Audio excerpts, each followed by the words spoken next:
Shalom anak-anak, selamat pagi. Bagaimana? Masih semangat ya pagi ini ya? Dalam pembelajaran pandemi ini, kita harus senantiasa semangat agar kita bisa sukses melakukan semuanya, termasuk pembelajaran. Dan sebelum kita melakukan aktivitas kita harus menyapa Tuhan terlebih dahulu melalui ibadah kita kepada Tuhan. Oke? Mari kita mulai ibadah kita akan satukan hati dan pikiran kita sama-sama berdoa. Terima kasih ya Bapa di surga untuk semua kebaikan-Mu, kasih setia-Mu yang masih bisa kami rasakan hingga saat ini. Engkau membangunkan kami pada pagi hari yang indah ini untuk memulai hari kami, dan kami terlebih dahulu ingin beribadah kepada-Mu.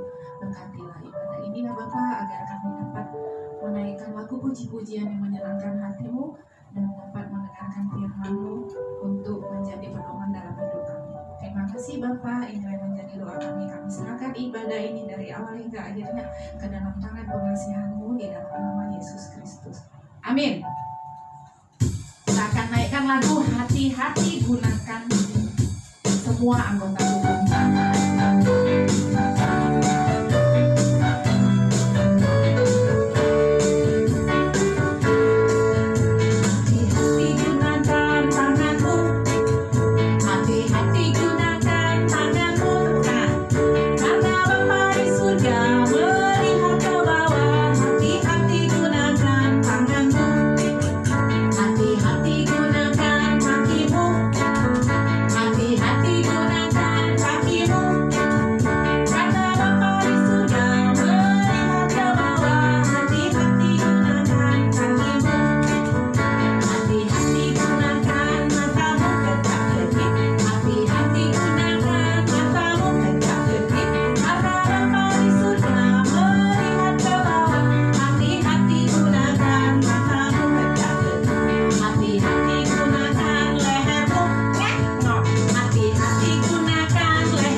Kepada hambanya kami persilahkan untuk menyampaikan firman.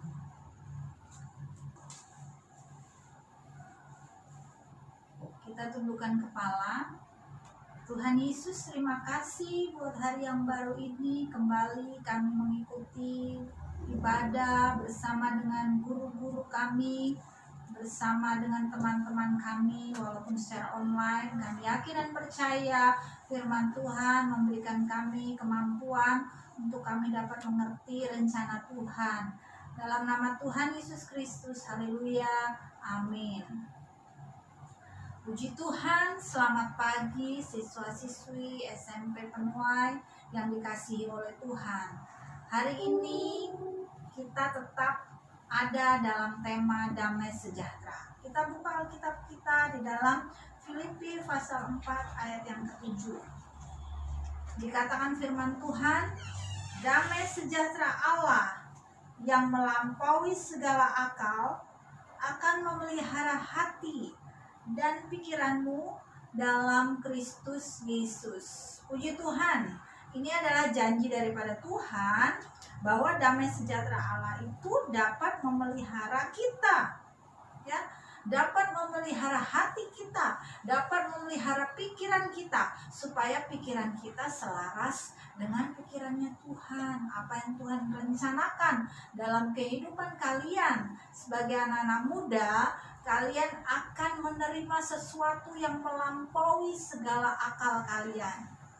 Akal kalian dengan hikmat, akal daripada Tuhan itu sangat jauh berbeda. Mungkin akal kalian itu hanya setitik debu dibandingkan dengan akal daripada Tuhan yang melampaui segala akal yang ada dalam kehidupan kita. Firman Tuhan dikatakan di sini, damai sejahtera Allah yang melampaui segala akal. Jadi kalau kita dapat memahami, dapat mengerti damai sejahtera yang sesungguhnya, yang bukan diberikan oleh dunia ini, itu melebihi segala akal kita.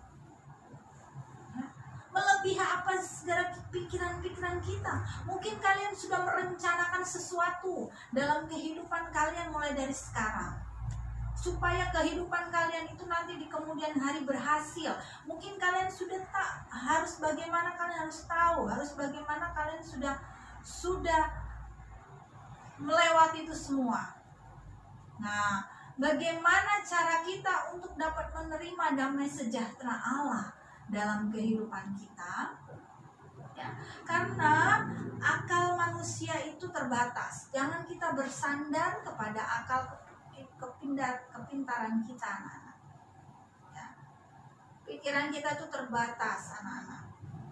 Kita tahu arti daripada akal. Akal itu kalau kita lihat artinya dalam bahasa Indonesia yaitu peralatan rohania.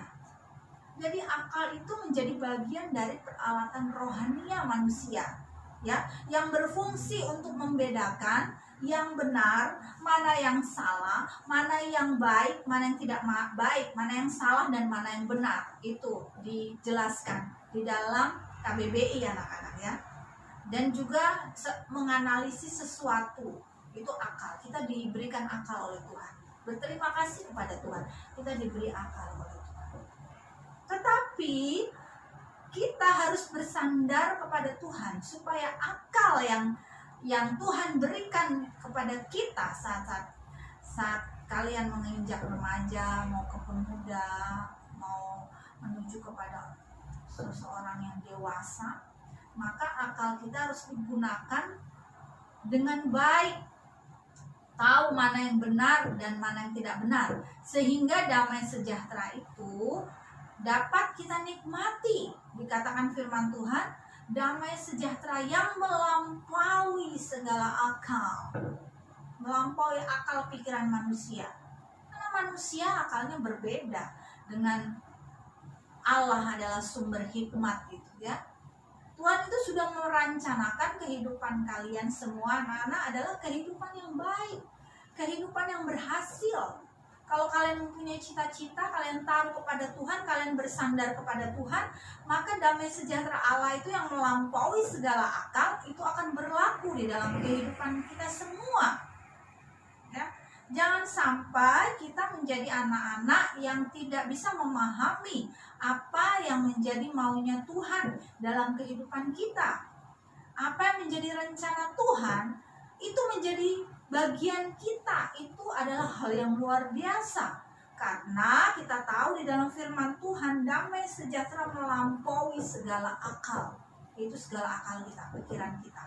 Berarti itu merupakan hal yang luar biasa. Kalau kita bisa memahami maksud-maksud Tuhan, kalau kita bisa mengerti apa rencana Tuhan dalam kehidupan kita, apa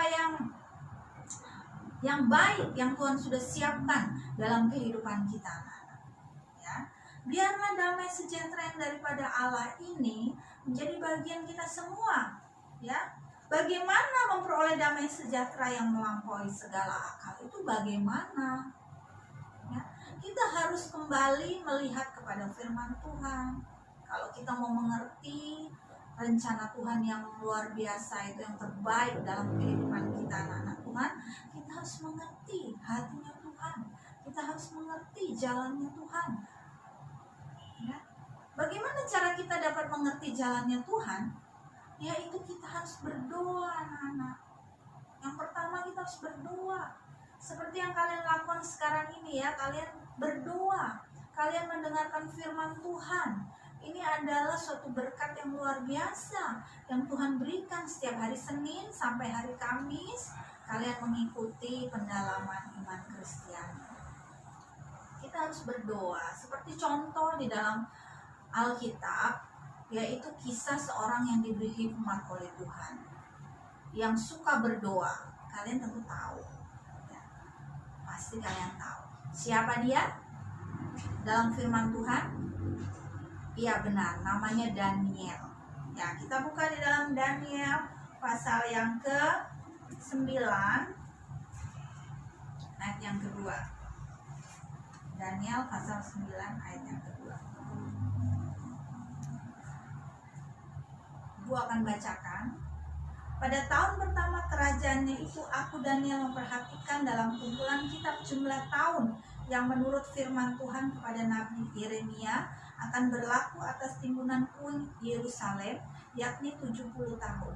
Lalu aku mengarahkan mukaku kepada Tuhan Allah untuk berdoa, ya, dan memohon sambil berpuasa. Ya, ini adalah pekerjaan daripada Daniel. Daniel bisa mengerti maksud-maksud Allah yang luar biasa itu. Ternyata dia rajin berdoa. Nah, kalau kita lihat baca kita di Daniel pasal 6 ayat yang ke-11, coba kita lihat. Daniel pasal 6 ayat yang ke-11 berkata, demi didengar Daniel bahwa surat perintah itu telah dibuat, pergilah ia ke rumahnya. Dalam kamar atasnya ada tingkap-tingkap yang terbuka ke arah Yerusalem. 3 kali sehari ia berlutut, berdoa, serta memuji Allahnya seperti yang biasa dilakukannya. Oh, rupanya gaya hidup daripada Daniel itu dikatakan firman Tuhan seperti yang biasa dia lakukan. Jadi hari-harinya lifestyle dia, anak-anak suka berdoa, suka memuji Tuhan, suka berlutut. Sehingga Daniel dipakai oleh raja. Coba kalian bayangkan kalau kalian dipakai oleh Pak Presiden, senang apa sedih? Pasti senang, ya. Waduh, kalau saya mau bayangkan siswa-siswi SMP Penuai suatu saat nanti salah satu, salah dua, atau bahkan sebagian dari kalian dipakai oleh Pak Presiden untuk menjadi alatnya, wow, sungguh luar biasa. Ini yang dilakukan oleh Daniel. Daniel itu suka berdoa, anak-anak, ya, sehingga raja sangat menyayangi Daniel, sehingga dia luput dari gua singa. Dia mengalami mujizat yang luar biasa. Dia adalah seorang yang dipilih oleh Tuhan, dia seorang yang pintar, anak-anak. Dia terkenal pintarnya, ya, anak-anak. Dan ini berlaku apabila kita dapat mengerti apa yang menjadi kehendak Tuhan, supaya kita memiliki damai sejahtera apa. Ya, kita harus banyak berdoa. Kenapa kita harus banyak berdoa? Supaya kita jangan jatuh ke dalam pencobaan. Ada ayatnya, kalian bisa cari sendiri. Kita berdoa supaya kita tidak jatuh dalam pencobaan. Ya. Karena di dalam Matius pasal 6 ayat 22 juga dikatakan bahwa mata pelita tubuh. Nah, jangan sampai kita dengan hari-hari yang kita lakukan, kita main handphone setiap hari, itu mata kita itu dapat melihat hal-hal yang mungkin Tuhan bilang jangan dilihat yang itu, tetapi kalian paksa untuk melihatnya. Berarti kalian belum memahami maksud daripada rencana Allah. Kalau kalian tetap memaksakan melihat, mata ini dipakai untuk melihat, menonton hal-hal yang tidak waktunya, bukan waktunya sekarang untuk dikonsumsi untuk kalian. Menonton melalui HP, melalui YouTube, melalui Google, dan lain sebagainya yang tidak disortir lagi oleh perangkat itu, bisa dipakai oleh kuasa kegelapan untuk menghancurkan damai sejahtera kita. Kita tadi sudah memuji Tuhan. Hati-hati gunakan mulutmu. Terus apa lagi? Hati-hati gunakan matamu. Allah Bapa di surga melihat ke bawah. Hati-hati gunakan matamu. Mata kita harus digunakan, tahu, gunakan dengan akal kita, akal sehat. Mata kita gunakan untuk yang baik atau yang tidak baik. Kita disuruh pilih sama Tuhan. Tuhan tidak menciptakan kita itu seperti robot, tapi kita diberi kehendak bebas untuk kita memilih mana yang baik dan mana yang tidak baik. Dan kita diberi akal oleh Tuhan untuk melihat melalui firman Tuhan mana yang baik dan mana yang tidak baik. Nah, oleh sebab itu, anak-anak, kita harus ada damai sejahtera dalam kehidupan kita. Ya. Jangan sampai damai sejahtera kita hilang. Gara-gara apa hilang? Gara-gara kita dimarahi oleh orang tua kita karena setiap hari kita pegang HP terus panjang hari. Akhirnya orang tua marah pada kalian. Orang tua kesal kepada kalian dan orang tua memarahi kalian. Nah, itu salah siapa? Apakah salah orang tua? Itu adalah pilihan kita semua, pilihan kita sendiri. Kita mau untuk menggunakan mata kita ini tidak selaras dengan apa yang Tuhan mau, sehingga damai sejahtera itu tidak ada dalam kehidupan kita. Sehingga damai sejahtera itu jauh dari kehidupan kita. Kita harus menghormati orang tua kita, ya, karena orang tua kita itu adalah wakil Allah. Ada yang bilang begini sama ibu, Miss, orang tua saya juga begitu, orang tua saya juga tidak melakukan apa yang Tuhan bilang. Apakah saya harus tetap menghormati orang tua saya? Tetap, karena firman Tuhan sudah bilang, hormatilah orang tuamu. Itu adalah hukum. Tidak dikatakan hormatilah orang tuamu kalau orang tuamu itu benar. Tidak dikatakan seperti itu. Tapi kita harus bersabar, kita harus berdoa kepada Tuhan. Seperti Daniel ini, dia berdoa. Nah, itulah sebabnya firman Tuhan itu adalah harus kita taati. Tidak dikatakan firman Tuhan itu kalau kamu harus hormati orang tua. Kalau orang tua itu benar, kamu harus hormati. Kalau orang tua tidak benar, kamu tidak harus hormati. Tidak dikatakan seperti itu oleh firman Tuhan. Tetapi kita diminta oleh Tuhan untuk menghormati orang tua. Titik sampai situ. Dan kita harus berdoa kepada Tuhan supaya kita bisa memiliki damai sejahtera dalam kehidupan kita. Tidak mustahil, bahkan dikatakan di janji firman Tuhan ini bahwa damai sejahtera yang melampaui segala akal manusia. Sepertinya nggak mungkin saya merubah orang itu, karena orang itu tidak mau beribadah kepada Tuhan. Bagi kalian tidak mungkin, tetapi bagi Allah mungkin. Bagaimana caranya mungkin? Ya, kita harus kembali pada firman Tuhan. Kita harus berdoa. Kita harus rajin berdoa. Ya, kita harus mempelajari firman Tuhan. Yang kedua, seperti Daniel ini, Daniel mempelajari firman Tuhan. Tadi sudah dicatat, kalian catat, jangan lupa. Daniel pasal 9 ayat yang kedua. Daniel mempelajari firman Tuhan. Baca lagi ya. Setelah selesai PIK ini, Daniel mempelajari firman Tuhan. Nah, karena di dalam firman Tuhan di situ ada kebenaran. Nah, bagaimana cara kita untuk memperoleh damai sejahtera? Yaitu kita mempelajari firman Tuhan dan mempraktekkan firman Tuhan itu dalam kehidupan kita sehari-hari, anak-anak, ya. Dan yang berikutnya, apa saja cara kita dapat menerima damai sejahtera yang melampaui segala akal itu? Ya, kita melayani Tuhan, anak-anak, ya. Kita itu melayani Tuhan, kita memuji Tuhan, menyembah Tuhan. Kita melayani Tuhan, membantu orang tua di rumah, ya. Orang tua itu juga capek seharian cari uang untuk sekolah kalian, ya. Dan kita membantu orang tua itu adalah suatu hal yang luar biasa. Mungkin sekarang ini kalian tidak menerima upahnya, tetapi upah kalian itu sudah Tuhan catat.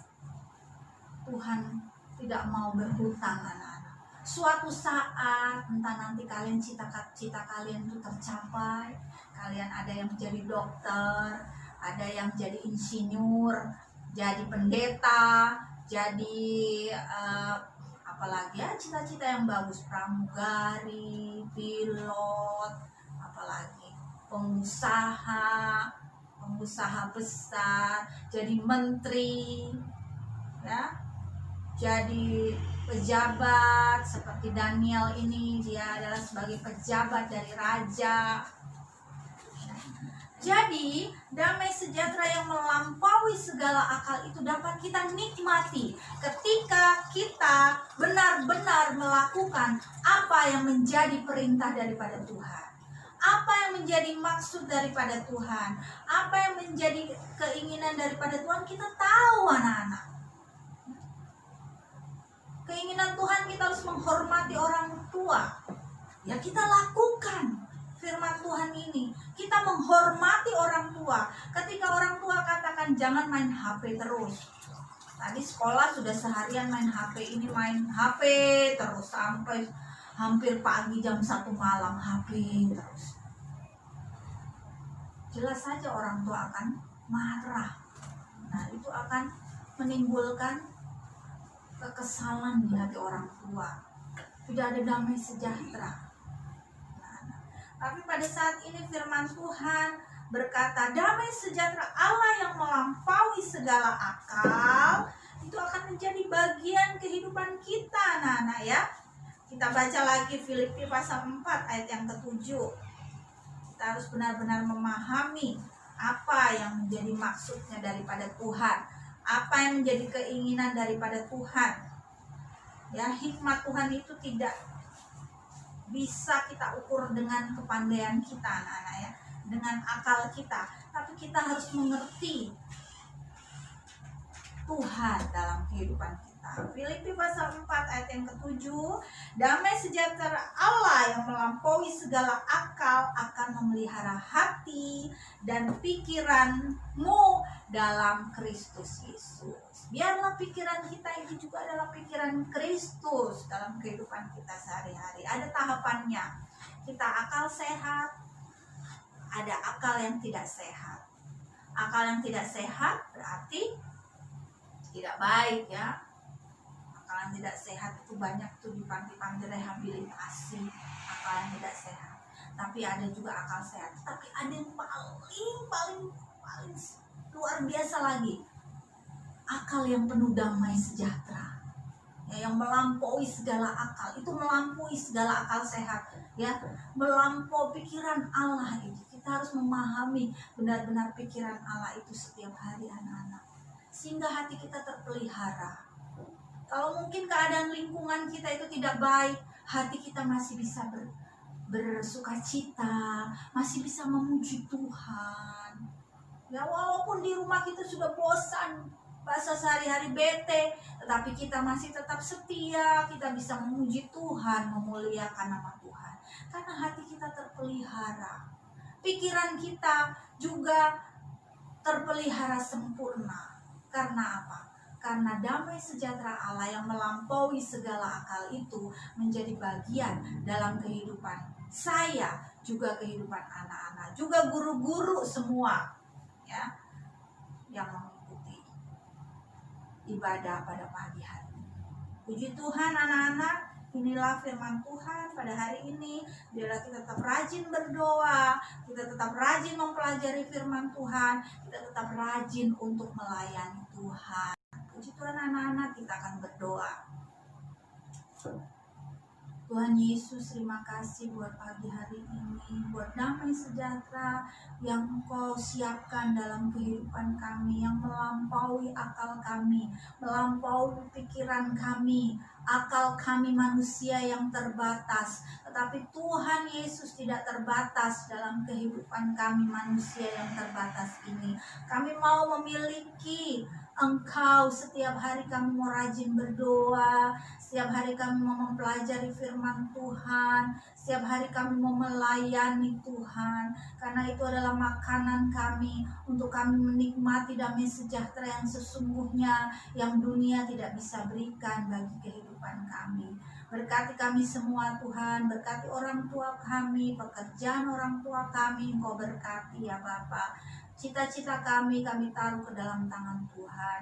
Kami percaya apabila kami berharap, bersandar kepada Tuhan, kembali mengerti akan firman Tuhan, maksud-maksud Tuhan, maka Engkau akan memberkati kehidupan kami. Engkau akan menolong sekolah kami, dan cita-cita kami tercapai sesuai dengan rencana dan kehendak Tuhan. Kami siap Tuhan untuk memasuki hari yang baru ini dalam nama Tuhan Yesus Kristus. Haleluya. Amin. Puji Tuhan anak-anak. Selamat belajar. Tuhan Yesus memberkati.